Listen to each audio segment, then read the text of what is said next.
tu vas quedar finalista del Premi Néstor Luján, que un premi que va guanyar en Miquel Fanyanes, però que, cosa curiosa, va haver una finalista. La idea era que es digués El Trobador. S'ha acabat dient Confidències d'una reina. Per què? A mi el tema del trobador em donava tot un joc de paraules, perquè Alfons I, el fill de Peronella, se l'ha conegut com el trobador. Aquest sobrenom li va posar Martí de Riquer, el trobador, perquè l'altre sobrenom que té és el Cast, i més d'un historiador diu que això de Cast li venia una mica a l'engròs, perquè per la vida que portava, doncs, el sobrenom del Cast no se li esqueia gaire. Semblava més que fos una... I ara ja m'estic perdent i no sé què. Santa Sorneguera. Tornem en el fil que anàvem. No, aviam, el canvi em deies, el canvi de nom, sí, torno. Doncs el seu fill, que li va posar Martí de Riquer aquest sobrenom, és un dels trobadors de la novel·la. Després hi ha un altre trobador, que és el Guillem de Vilarrasa, que és un personatge de ficció. Els Vilarrasa, a Vilamajor, és una família de les que està documentada ja en aquella època. I molts dels noms que hi apareixen, igual que molts dels noms dels altres personatges de ficció, són noms de l'època, de gent que va existir, i la realitat de l'entorn també.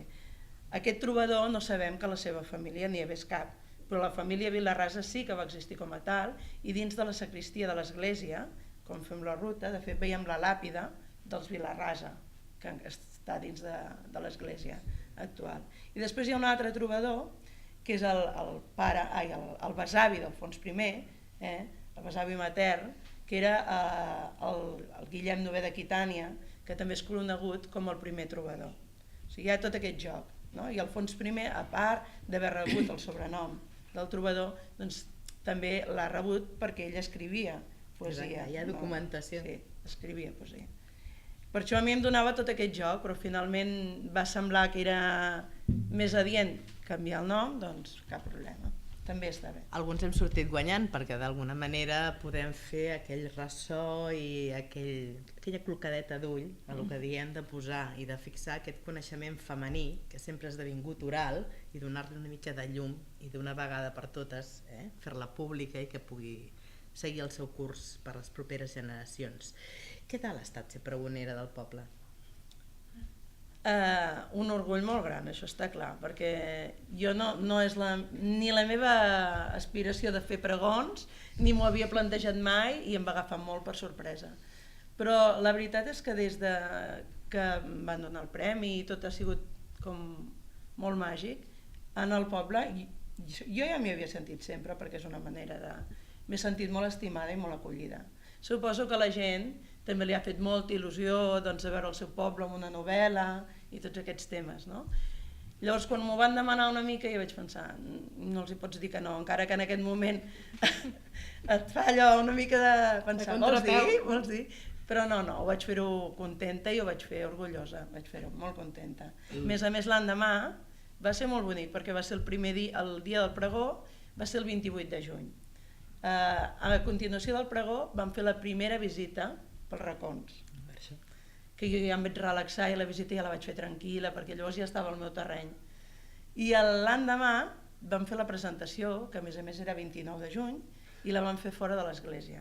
Clar, poder fer la presentació a casa teva, als peus d'on hi havia l'antic palau, al costat que només queda la Torre Roja, que és la torre del campanar, que se suposa que en aquell moment era la torre d'homenatge.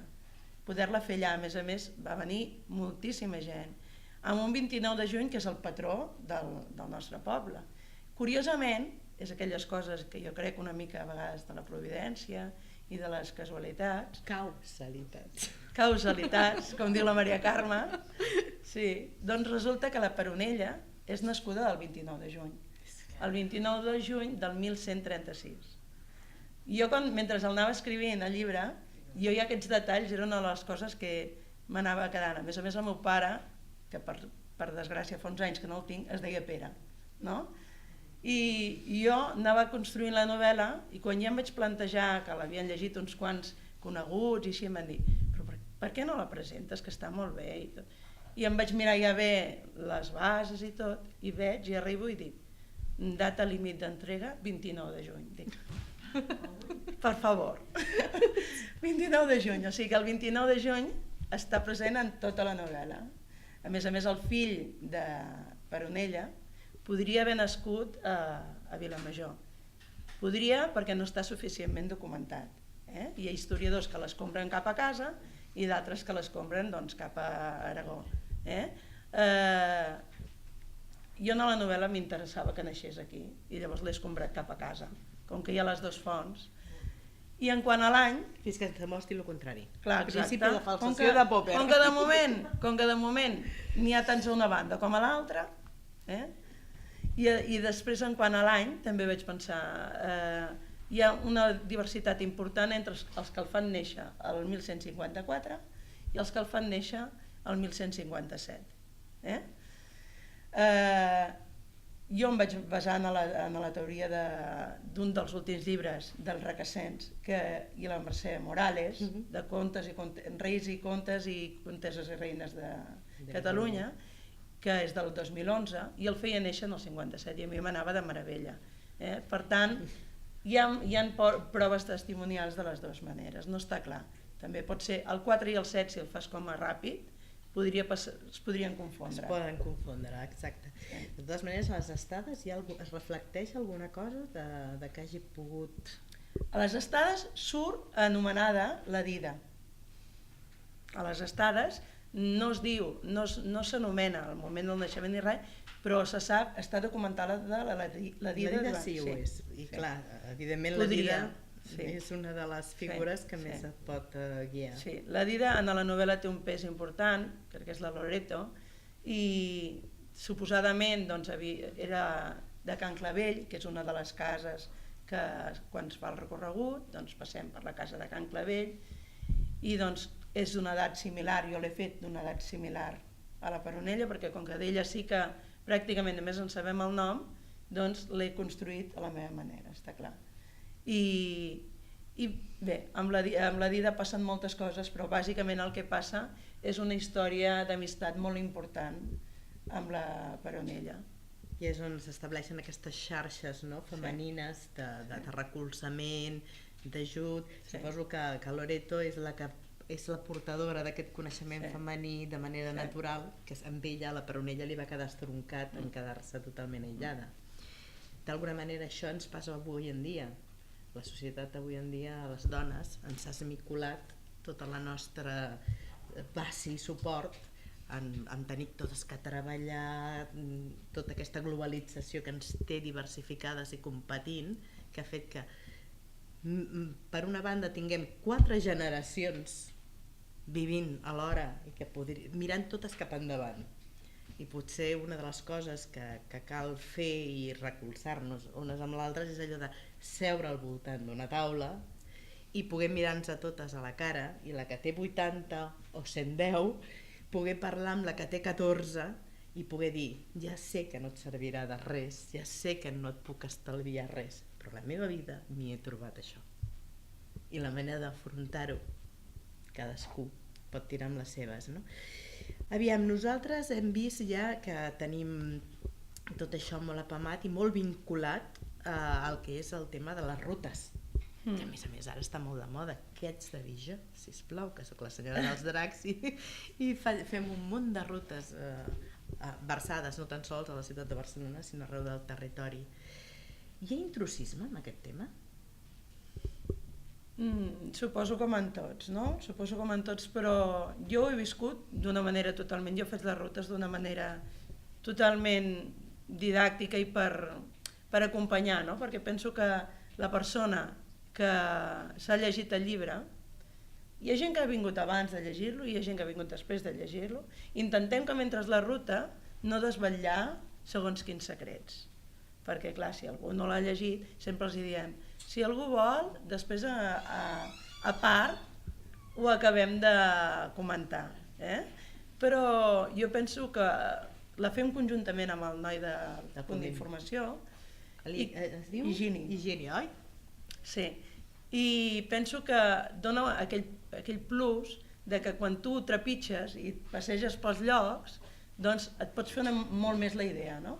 De la part física, malgrat que l'entorn ha canviat moltíssim, l'entorn arquitectònic, i que se'n conserva molt poc, i que l'entorn físic també ha canviat, però hi ha masies que ja no són d'aquell moment, però que són de les famílies, de les nissagues que surten en el llibre, que tu et pots fer una idea doncs, de qui eren els Roig, que surt al batlle el Pere Roig, doncs, que és un batlle que ell directament és de ficció, igual que doncs, els Vilarrasa, però la seva família són família documentada a l'època i que ja sabem per Mercè Aventín doncs, que a l'any 1181 ja hi havia un Pere Roig i posterior a ell n'hi havia 2 més de Pere Roig, doncs, que eren d'una de les nissagues més importants de Sant Pere, que encara es conserva ara la torre, doncs, que és del 16, però ja se suposa que no va variar molt a l'espai d'on estaven situats ells, i tot això una mica és el que pots veure sobre el terreny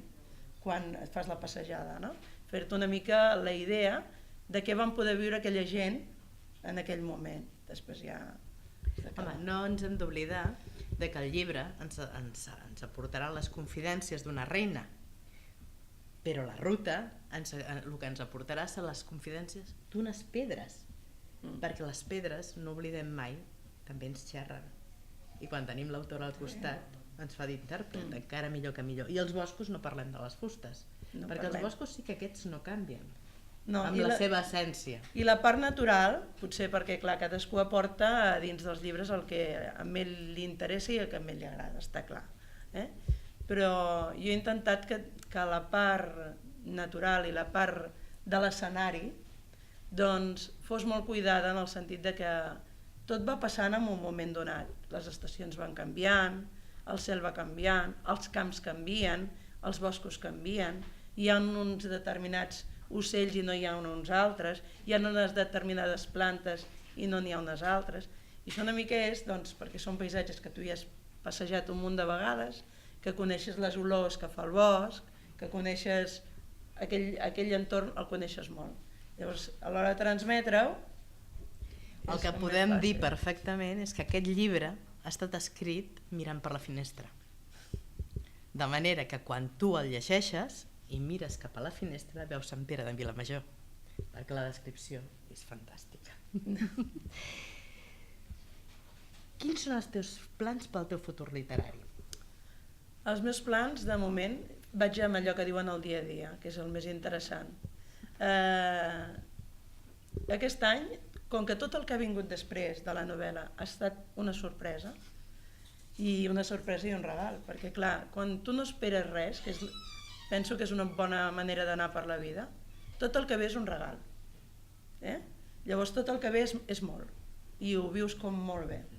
Tot aquest any he portat coses molt importants, com per exemple el de Frankfurt que tu ja has dit, i ara porto un temps que estic fent molts clubs de lectura a biblioteques, per una part. Després estic també amb que a Sant Pere, a l'estiu, ja fa 20 anys que es fa una festa medieval.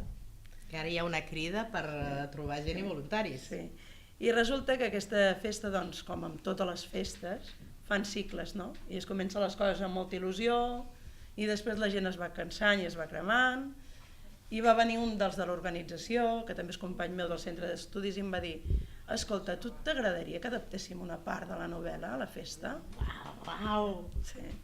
I vaig dir, home, em faria moltíssima il·lusió. Diu, doncs mira, hem pensat que el Jaume Baucis, que és un dels actors més antics de la cubana, entre tu i ell podríeu fer els guions i a veure què us semblaria. Dic, vaig de consultar amb l'editorial, em van parlar, em van dir que cap problema. Vam estar parlant amb el Jaume i ens han tirat uns quants mesos frenètics escrivint guions com a bojos, ell des de Madrid de bolos i jo des d'aquí de bolos també, i ara doncs ja estan els guions acabats des del mes de gener, primers de gener ja estava acabat, 9 escenes, i esperem poder-les dur a la pràctica, i això és el primer que he fet. Després vaig fer un conte que sortirà aquesta primavera per la revista Vallesos, que també m'ho van demanar, i és una revista dels dos Vallès que sempre l'enceten amb un conte de la zona, no? D'algun autor de la zona. I això també ja està a punt. I paral·lelament doncs, estic treballant amb la propera novel·la. El que passa és que ja us podeu imaginar que tot això és darrere del meu treball i la meva feina, que jo sóc mestra, i darrere la meva feina, de la meva casa i de la meva vida... Sí, d'aquella que no treballa, La meva vida privada, doncs, a part del centre d'estudis i a part d'estar a la Junta del Vilamagora i a part de les rutes i a part de totes aquestes coses... Una dona sense gaire feina a fer. Vaig intentant tirar endavant la propera novel·la, que en principi torna a ser novel·la històrica, però que no m'importaria gens en un moment donat fer el salt a altres llocs. De fet, si seràs la propera que si ha de matar, mata. No se sap mai. De moment estaràs convidada a una primícia que també donarem aquí. Sí. Aquí farem allò que es diu sopars en crim. Home, molt interessant això. Llavors, potser convidarem a la Teresa Sagrera a fer alguna de les seves. I així podràs revenjar-te una mica. Ja veus que jo no sé com ho faig, però vaig encabint coses que em diuen, però com ho fas? I vas dir, doncs no ho sé. Ho vaig fent. Vaig reduint coses que per mi no tenen tanta importància i vaig intentar... És dels que em llevo ben d'hora. I trobes els carrers posats. I trobo ja els carrers posats. I bé, i entremig llegeixo, com fem els altres. T'aixeques ben d'hora i te'n vas a dormir ben tard. Bastant tard, sí. Jo era d'anar a dormir no gaire tard, però ho vaig allargant també a la nit. Sí. Ho dic perquè aquí a les proves on remateixo ens trobem molt sovint. Per acabar, voldria, a banda de que després ja direm més clar la ruta del dia 15 de febrer, els horaris i com arribar-hi a Sant Pere de Vilamajor, jo voldria fer una mica de reflexió al que ens ha dut, d'alguna manera, estar aquí, les xarxes socials. Tothom sempre ha criticat moltíssim la tecnologia, les xarxes, Facebook, tot aquest món virtual que a fi de comptes, ben fet servir, pot fer això que estem fent nosaltres de padrís, de fer una mica de foguera, de fer una mica de pell. Què has representat per tu la xarxa? Molt, perquè això també... Jo, la veritat és que, com que ja tampoc tenia massa temps abans, no hi estava gaire posada, ni en tema Facebook, ni en tema Twitter, de fet de Twitter ni en tenia. I l'editorial m'ha dit, és que és molt important, serà... I vaig dir, bueno, doncs si és important, fem-ho. Tampoc em faig de pregar gaire jo per les coses. I de seguida doncs va, ja remenes i t'hi poses i veus que és relativament fàcil, però un cop entres en aquesta xarxa l'has de cuidar. Jo penso que és bàsic, perquè si tens uns seguidors o gent que està pendent de les rutes o de si has anat aquí o si has fet allò, ho has de cuidar, no pots entrar cada... Ja ho saps tu. Sí. Has d'anar penjant el que fas, has d'anar explicant com ha anat, has d'anar donant notícies de la propera que serà, i és clar, això és una altra estona que has de dedicar, igual que amb el Twitter, igual que... Anem encabint. Aquesta dedicació a la xarxa és una cosa que s'ha d'agrair moltíssim, perquè sabem que hi ha milers i milers d'ànimes soles davant de les pantalles que estan esperant aquell moment a poder comentar, a poder compartir, a poder viure una miqueta allò que no poden fer per ser. I que agraïm moltíssim a tots els que, encara que hi participem, sabem el que costa i l'esforç que és dedicar 5 minuts. Si és 5 minuts, penjo 2 posts. No, senyors, no són mai 5 minuts. A la que t'adones compte ha passat hora i mitja. Perquè, clar, tal com penges qualsevol cosa, comença la gent a interaccionar. Tal com comença a interaccionar, si ets de bona casa i educat, comences a respondre. Tal com comences a respondre, faries allò que comences dient bon dia i acabes dient bona nit. Per tant, el que farem, que com des de Drac My Cat sempre diem que de l'agricultura a la cultura i de la terra a la paraula, no hi ha res com una bona taula, trobar millor la literatura, el plaer de gaudir d'unes bones menges amb una aioli, senyors, que no tan sols el plaer serà tot nostre. Com diem sempre aquí, l'únic que es repeteix són els petons. Moltes gràcies, Teresa. Moltes gràcies a tots vosaltres i a tu, Maite.